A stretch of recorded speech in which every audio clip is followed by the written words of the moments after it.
রাধে রাধে বন্ধুরা, রাধারানীর পরিবারে তোমাদের সকলকে স্বাগত। আজকে আবার আরেকটি রেসিপি নিয়ে চলে এলাম। আজকে তোমাদের সাথে আমি শেয়ার করব ভেজ মোমোর রেসিপি। আশা করি রেসিপিটি তোমাদের ভালো লাগবে। ভেজ মোমো বানানোর জন্য আমি নিয়ে নিলাম একটা গাজর, আর নিয়ে নিলাম বড় সাইজের একটা বাঁধাকপি আর একটা ক্যাপসিকাম। এবারে গ্রেটারের সাহায্যে সমস্ত সবজিটাকে ভালো করে গ্রেট করে নেব। এই যে গ্রেটারের যে ছোটো ছিদ্র অংশ জায়গাটা, এটা দিয়ে কিন্তু আমি সবজিটাকে ভালোভাবে গ্রেট করে নেব। দেখো, সবজিগুলো কিন্তু আমার সমস্ত গ্রেট করা হয়ে গেছে। বাঁধাকপি, গাজর, ক্যাপসিকাম আর একটুখানি ধনেপাতা কুচি করে নিয়েছি।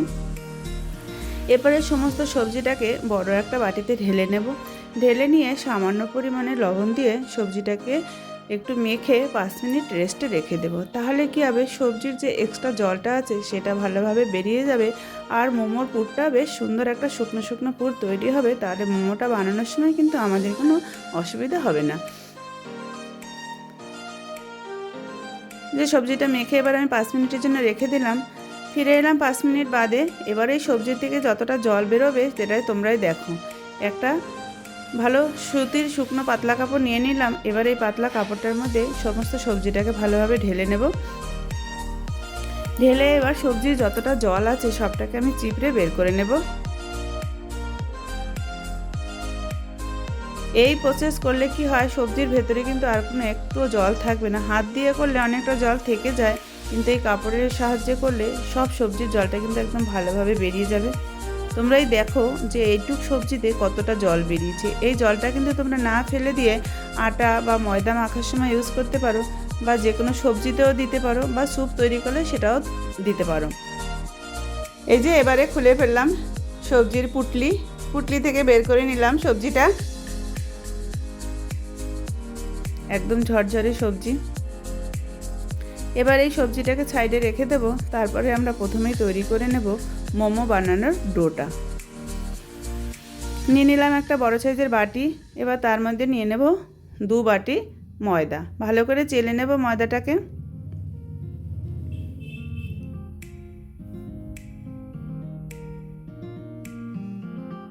ময়দাটা আমার চালা হয়ে গেল। এবারে ময়দার মধ্যে দিয়ে দেব পরিমাণ মতো লবণ, আর দেব 2 চামচ সাদা তেল, আর একটুখানি দেব বেকিং পাউডার।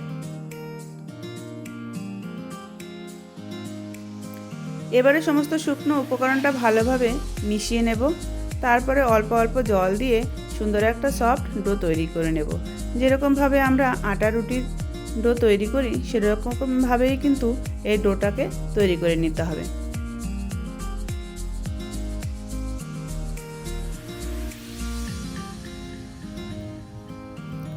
মোমোর ডোটা কিন্তু আমার মোটামুটি হয়ে এসছে। আর একটুখানি আমি মেখে নেব। এই দেখো, এরকম একটা ডো তৈরি করে নিতে হবে। এবার ডোটাকে সাইডে রেখে দিয়ে নিয়ে নিলাম সবজির বাটিটা, শুকনো ঝরঝরে সবজিটা। এবার এই সবজির মধ্যে দিয়ে দিলাম বেশ খানিকটা ধনেপাতা কুচি, আর দিয়ে দিলাম সামান্য পরিমাণে গোলমরিচ গুঁড়ো। এবার দিয়ে দিলাম একটুখানি ভাজা মশলার গুঁড়ো, একটুখানি গরম মশলার গুঁড়ো, আর দিলাম 1 চামচ সয়া সস, সামান্য পরিমাণে চিনি দিয়ে সমস্ত সবজিটাকে সুন্দরভাবে মেখে নেব। এইভাবে মোমোর পুরটা তৈরি করলে তার স্বাদটা কিন্তু অন্যরকম আসে। দেখো, দিয়ে দিলাম সবশেষে একটুখানি গরম মশলা গুঁড়ো। এবারে দিলাম 1/2 চামচ কর্নফ্লাওয়ার। এটা দিলে কি হবে, সবজির যে এক্সট্রা ভেতরে জলটা আছে সেটা কিন্তু ভালোভাবে সোক করে যাবে।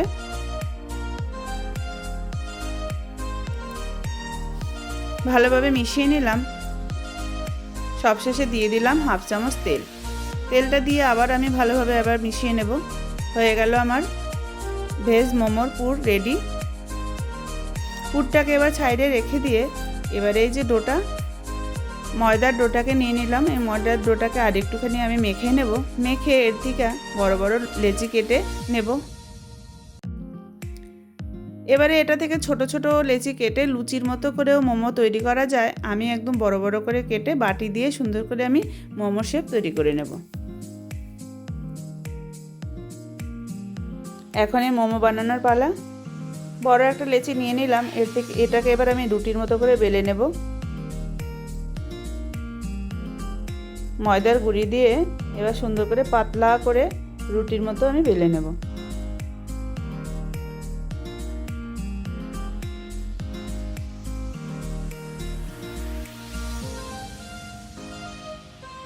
দেখো এরকম পাতলা হবে, যতটা পাতলা করে বেলা যায় ততটাই কিন্তু মোমোটা ভালো হবে। এখন এই যে আমি একটা বাটি নিয়ে নিয়েছি, এই বাটি দিয়ে আমি লুচির মতো করে সব কেটে নেব। তাহলে কি হবে, সমস্ত মোমোর যে সাইজটা একই রকম হবে, আর একটা রুটি বেলে কিন্তু 2-3টা মোমো তৈরি করা যাবে। আর নাহলে তোমরা যদি চাও যে ছোট ছোট করে বেলেও বানাবে, সেটাও কিন্তু হয়। যার যেরকম সুবিধা সে সেরকম কিন্তু ভাবে বানিয়ে নিতে পারো।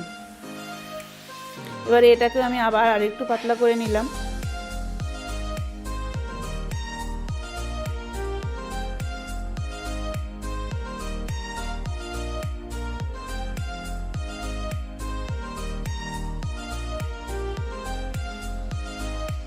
যতটা পাতলা করে বেলা যায় ততটা বেললে ভালো হবে মোমোটা আর কি। হয়ে গেল। এবারে আমি মোমোটা বানিয়ে নেব। আমরা তো অত দোকানের মতো সুন্দর করে বানাতে পারি না, তবে চেষ্টা করি বানানোর। মাঝে মাঝে আমরা এইভাবে ঘরে তৈরি করে যাতে খেতে পারি, বাচ্চাদের খাওয়াতে পারি। এবারে নিয়ে নিলাম একটা লেচি, তার মধ্যে আমি দিয়ে দিলাম পুর দিয়ে এইভাবে আমি মোমোর ডিজাইনগুলো তৈরি করে নেব। এক এক করে মোমোগুলো তৈরি করে নেব। আমি আজকে 5-7টা ডিজাইন তোমাদেরকে দেখাবো।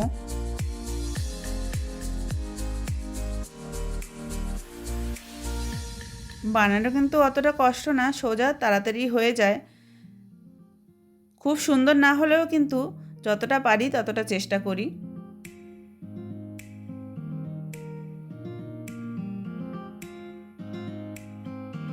এই দেখো একটা ডিজাইন তৈরি হয়ে গেল।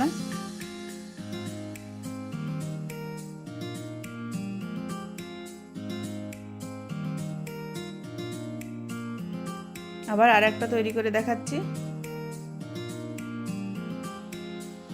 ক্যামেরাটা আমার ঠিকভাবে ধরা হয়নি, তার জন্য কিন্তু কেটে কেটে আসছে।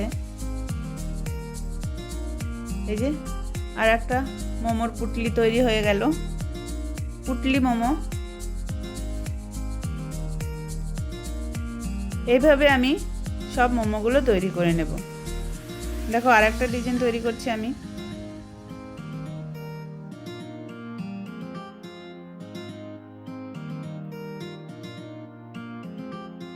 নাই বা হলো আমাদের দোকানের মতো অত সুন্দর, কিন্তু তৈরি তো করতে পারি, চেষ্টা তো করতে পারি একটু। তাহলে আমরা ঘরে যখন তখন মন চাইবে তখনই কিন্তু এইভাবে মোমো আমরা তৈরি করে বাচ্চাদের খাওয়াতে পারবো। দেখো এই আর একটা ডিজাইন তৈরি হয়ে গেল।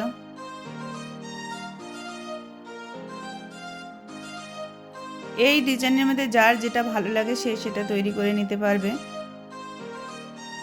মোমোর ডিজাইনে তো আর মোমোর স্বাদের কোনো হেরফের হয় না, মোমোর টেস্টটা তো একই আসে, শুধু বানানোটা একটু ভালো মন্দর ব্যাপারটা, আর কিছুই না। দেখো এই আর একটা ডিজাইন হয়ে গেল।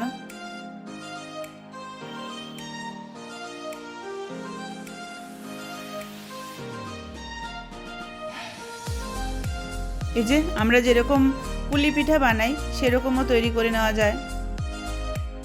প্রথমে ভালোভাবে চেপে, এই যে এবারে এরকম আমরা যে পুলি পিঠাটা তৈরি করি সেইভাবে একটা ডিজাইন হয়ে গেল।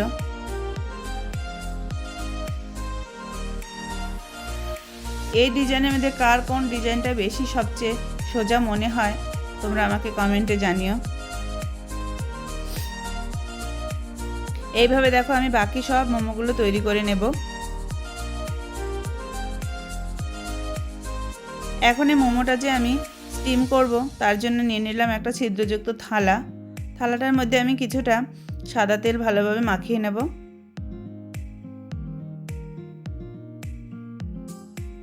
তেলটা মাখিয়ে এবার এর মধ্যে মোমোটা সুন্দরভাবে আমি সাজিয়ে দেব।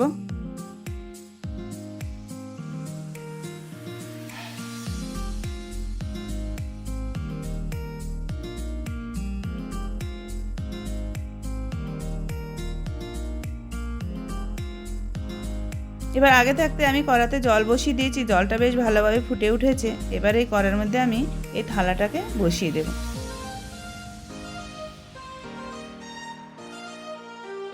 এই মোমোটা স্টিম হতে আমাদের সময় লাগবে 10 থেকে 15 মিনিট, খুব বেশি সময় লাগবে না, 10 মিনিটেই কিন্তু হয়ে যাবে।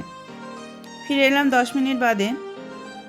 দেখো মোমোর কালারটা কিন্তু চেঞ্জ হয়ে গেছে, তার মানে মোমোটাও কিন্তু সুন্দরভাবে হয়ে গেছে। এবারে মোমোটাকে আমরা ভালোভাবে তুলে নেব। এইভাবে কিন্তু বাকি মোমোগুলো আমি স্টিম করে নেব।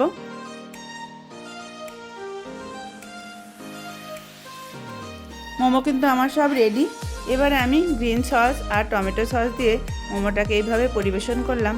তোমরা দেখে বলো তোমাদের কেমন লাগলো। আর এই ভিডিওটি যদি তোমাদের ভালো লাগে একটা লাইক তো আমাকে দিতেই পারো। দেখো তোমাদেরকে আমি একটা মোমো ছিঁড়ে দেখালাম। এইভাবে কিন্তু তোমরা বাচ্চা বড় সবাইকে এই শীতের দিনে বানিয়ে খাওয়াতে পারো। আর গরম গরম মোমো সাথে গরম স্যুপ কিন্তু দারুণ লাগে। আমার এই রেসিপিটি যদি তোমাদের ভালো লাগে লাইক শেয়ার কমেন্ট করো। আর এরকম নিত্য নতুন রেসিপি পাওয়ার জন্য আমার চ্যানেলটিকে সাবস্ক্রাইব করে রাখার অনুরোধ রইল। আজ তাহলে আসি বন্ধুরা, দেখা হবে আরেকটি রেসিপি নিয়ে। রাধে রাধে।